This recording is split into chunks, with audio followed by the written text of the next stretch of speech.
Efemérides de hoy, lunes 16 de diciembre, y vamos hasta 1773, porque en Boston, un grupo de colonos, pues disfrazados de indios Mohawk, escalan los navíos británicos cargados de cajas de té y las arrojan al mar, lo que supone el inicio de la guerra de independencia de Estados Unidos. Y este es el que han tratado de inventar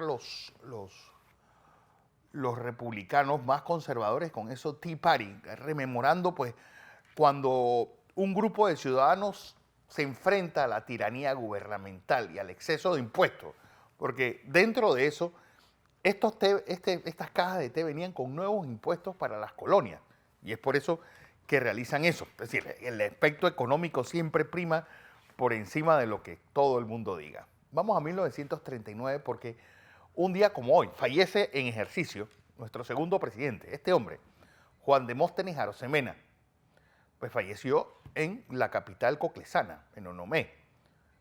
Uno de los presidentes, bueno, alguien que se enfrentó realmente al establishment local. Por ejemplo, su decisión de colocar a la escuela normal en Santiago y no en Panamá o en Penonomé como querían pues estas grandes fortunas ganaderas y agricultoras.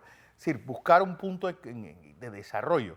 Yo creo que una de sus grandes decisiones es los Juegos Centroamericanos de 1938 y crear pues ese estadio olímpico, como se llamaba, que posteriormente lleva su nombre en el área de Curundú. Tal vez una de las obras públicas más grandes que hubo en nuestra ciudad.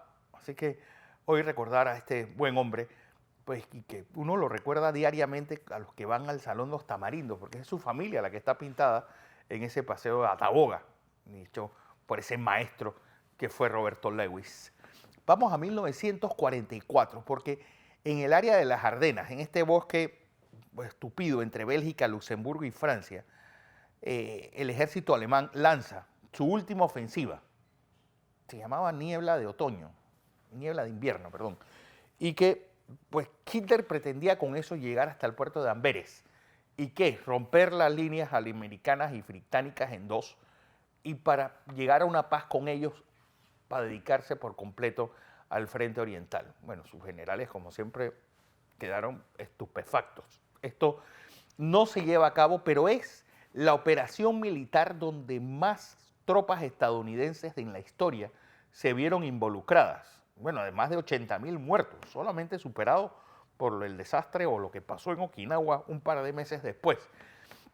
Otra cosa interesante fue la participación de la 101.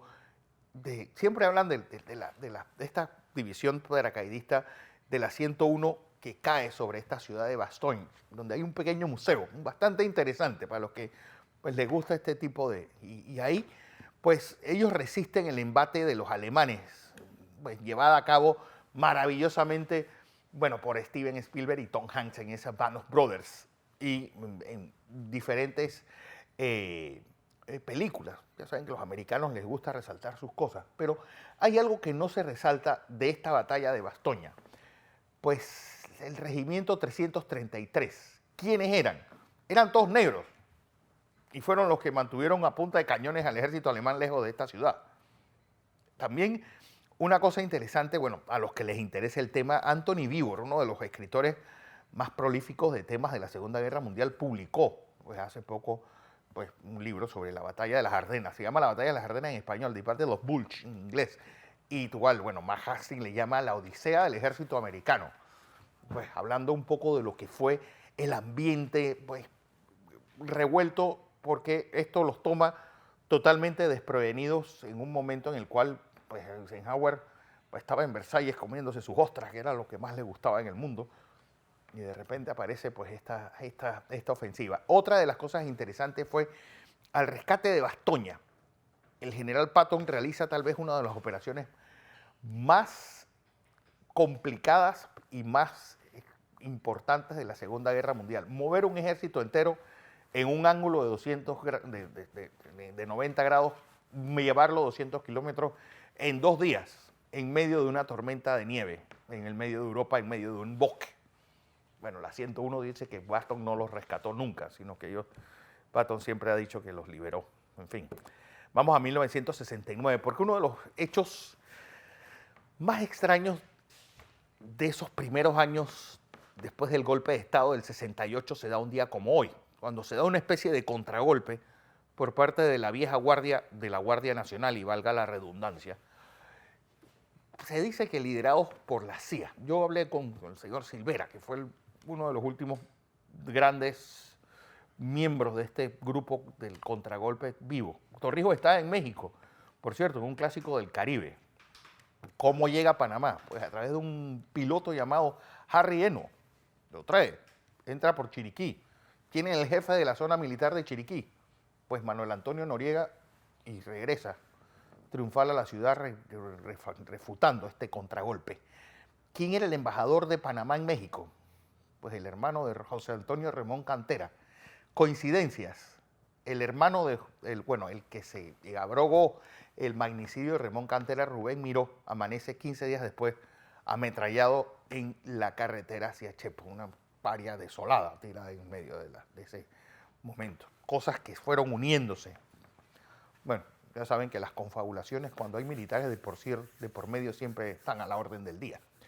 La cosa es que Torrijos reafirma su liderazgo en la propia revolución, o este movimiento toma un giro hacia la izquierda y empieza a tener sentido en eso de buscar una nueva constitución, buscar pues también y abrogarse pues esa lucha por la recuperación del canal. Todo eso después de este contragolpe que incluso modificó totalmente el gabinete.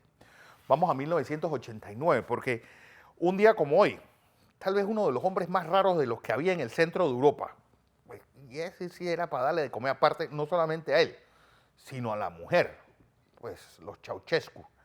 Pues empieza la revolución rumana, que termina con el fusilamiento de la pareja Ceausescu. Ceausescu, si usted, si uno va a la capital rumana, se va a encontrar con uno de los edificios más feos y más grandes del mundo, el edificio público más grande del mundo. Esta parte de la megalomanía de Ceausescu, que encima tenía una especie de obsesión con las puestas en escena. Sí, la gente que siempre estaba haciendo actos y hay un documental en Netflix que se lo recomiendo sobre Rumania, sobre la Rumania de Ceausescu, sobre todo porque las películas americanas no tenían subtítulos, sino que eran traducidas por una señora que iba contando la película sobre la trama. Bueno, la historia sobre esa señora y cómo se distribuían esas películas dentro de Rumania, que algunas eran ilegales, porque obviamente estamos hablando de una dictadura comunista de las más férreas del área de Centro Europa. Bueno, y la historia de esta señora que al final terminó trabajando, traduciéndole las películas a Ceausescu y a su nomenclatura. La cosa es que Rumania, pues, uno de los estados más... Los rumanos siempre han dicho que ellos son los colombianos de Europa. Oye, para decirle el desastre que es el país, pues 1 millón de rumanos vive fuera de Rumania. La cosa es que se atenúa un poco, bueno, porque la ciudad es bastante bonita y el país tiene eso de que está en el centro de todo. Bueno, está en el centro, hablando en términos polacos, que los polacos dicen, nosotros estamos en el centro de Europa, porque al final Rusia Blanca también es Europa y es la mitad del continente. En fin, volvamos al presente.